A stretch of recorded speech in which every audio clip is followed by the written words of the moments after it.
This video is going to look at parts of LibAnswers, specifically the dashboard. The dashboard is where all your open tickets reside, so it's going to be things like emails, texts, and chats that are still open and pending, things that came in overnight, things that got transferred as a ticket because maybe they were too complicated to answer in chat, that kind of thing. So if we scroll down on the library's homepage and we go down to the library staff resources, you're going to see here on the left we have the reference desk options. The dashboard is under view incoming emails and texts. And as the note says here, I always check this first thing in the morning or first time I come on my shift to see if there's any kind of outstanding tickets. So let's go ahead and click on this. This brings you into the LibAnswers dashboard. So if you look at the top, you'll see it says dashboard with a 4 next to it. That lets you know that there's 4 open or pending tickets right now.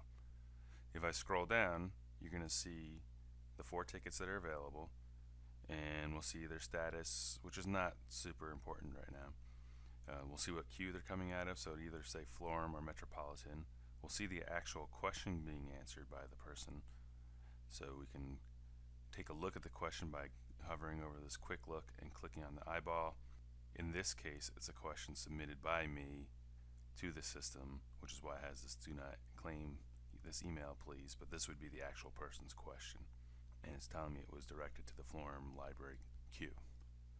I can also take a look at this question here to see what a real world question might look like. So we have a student looking for, I'd like some help for my research paper on cultural foods compared to America.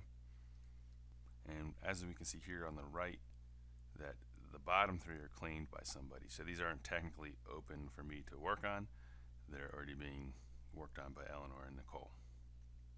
And lastly, you can see the date that they came in. So these 3 are from yesterday. This one's from today. And you'll notice this one has no owner. So this one nobody's touched yet, nobody's looked at. And as soon as I click on this, it's going to automatically claim it for me. So if I click on here, all of a sudden it's claimed. If you look here, it says owned by. You'll notice that the patron's question is here in this blue tab. So we have the question, which was do not claim this email please, and who requested it, and it also recorded their email address because they needed to enter that to actually access the system. We'll see that there's a system note generated here just telling me where it came from. So if there was like a long origin history for this thing, like maybe it came in as a chat, then got transferred to a text, got transferred to an email, that would all be written out here. So in this case, I just know it came from the original Florum library queue. So it's really just from the homepage email us button. Now we have the opportunity of creating a reply. So if we scroll down a little, you'll see we have 3 tabs. We have a create a reply tab, post an internal note, and assign or transfer. The create a reply is where you would type whatever response you want to send to the person who asked the question. So it's just kind of like using a Word document. I would say this is a reply. I have the option of changing the fonts, changing the way things are aligned, adding bullets, adding hyperlinks, adding pictures, that kind of thing. So it's just like using Word. Post an internal note will allow you to post an internal note to this question. The user won't see it, only other librarians who log into the system and look at the Notes tab will see it. Another option is to assign or transfer the ticket. So if you had a ticket that you couldn't answer but you knew someone else could, so for instance, if it was something about the archives, I could transfer this on to either Richard or Eleanor. So I could go down to select the user to own this ticket, choose one of them, and then if I scroll down a little, you'll see it just says submit as new. So what that will do is submit this ticket to the system again, change the owner to Richard, send Richard an email in his own email to let him know I've transferred a ticket to him, and give him a link to this ticket, and then he can work on this ticket. But for now, I don't want to transfer this. I want to use this as just a regular reply.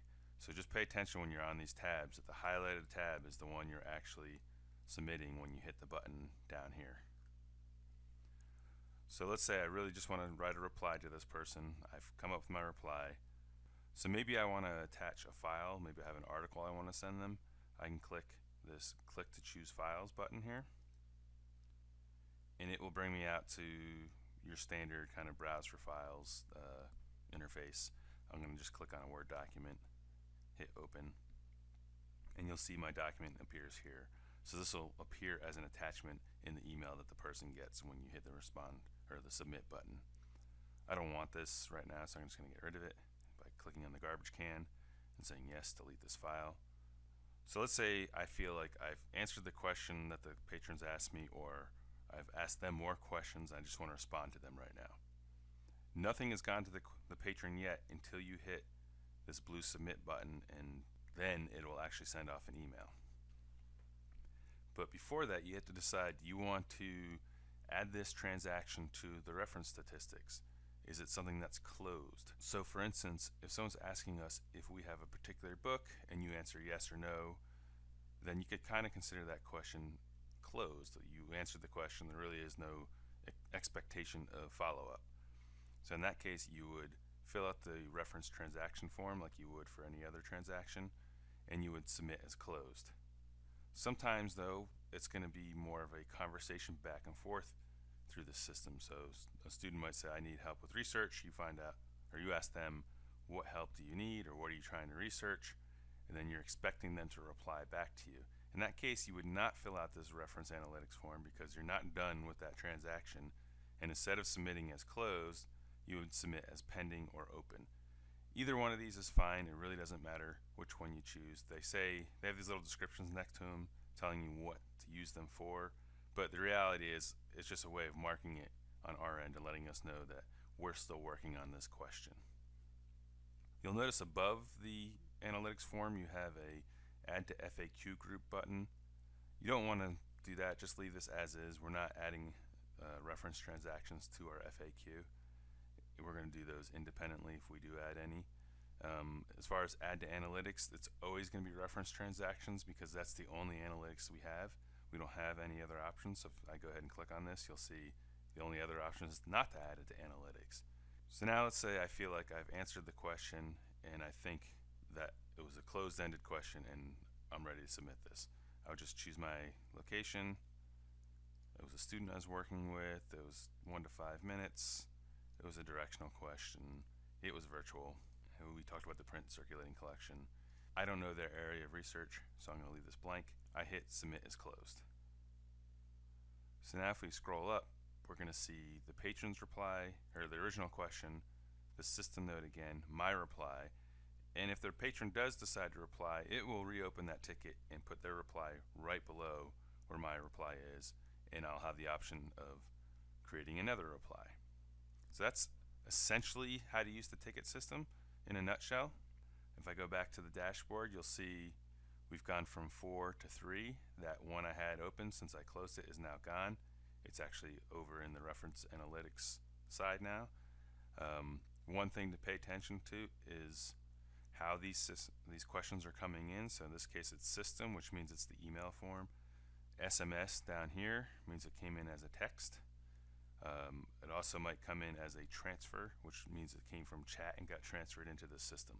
Another thing to look for when you're looking at the dashboard, even though it says 3 here, always check these other columns because sometimes there's errors and sometimes there's spam. Errors typically happen when a student put in the wrong email address. Students like to misspell the word student in student.fdu.edu, so just pay attention to that. And spam happens when students ask questions that are too similar to other questions, which is kind of annoying, but that's just the way it filters. So if there was a spam question in here, you would just click on spam, it would show up over here, and you just click on a button that says this is not spam, and that way it would get pushed back into the open tickets queue. If you find errors, just let me know and I'll deal with those. This concludes the video on how to use the dashboard. There's probably more to go over, but this is just the basics, and we will look at the lib chat in the next video.